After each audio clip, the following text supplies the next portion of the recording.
биринчи сүйлөмдө дагы, экинчи сүйлөмдө дагы бизге натыйжаларды эле айтып атат да. Балким булардын себебин азыр биз текстти окуп, ылдый кетип баратканда табылып калышы мүмкүн. Biz негизги себеп натыйжага эмне кылат экенбиз? Ушул ар бир сүйлөмдү бөлүп чыгышыбыз керек да.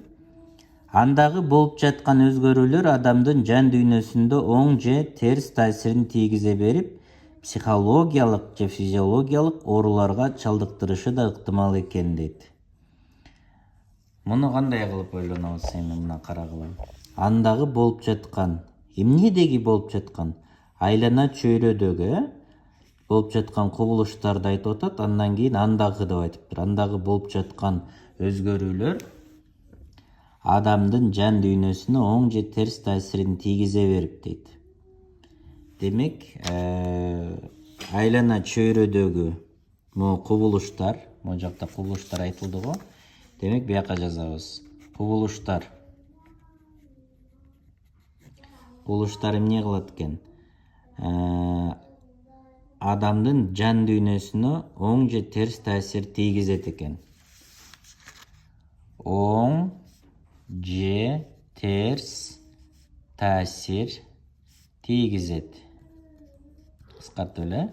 Оң же терс таасир тийгизет кубулуштар. Дагы эмне экен?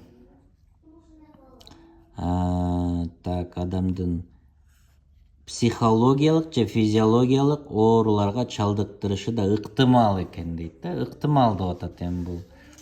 Ыктымалдуулук бар. Демек, ошол бул эмне экен? Кубулуштар эмне кылып атат? Таасир, оң жана терс таасирлер.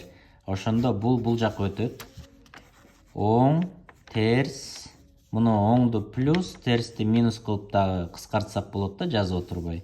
Оң терс таасирлер, таасирди стрелка кылып коеюн. Оң терс таасирлер биригип эмне кылат экен?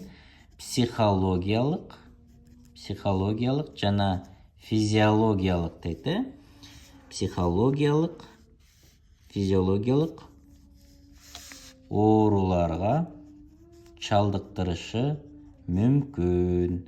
Мына мен сиздер менен эмне кылдым? Текстти себеп натыйжага ажыратып кетип баратам да. Муну дагы өзүңөр кааласаңар кооз жазгыла,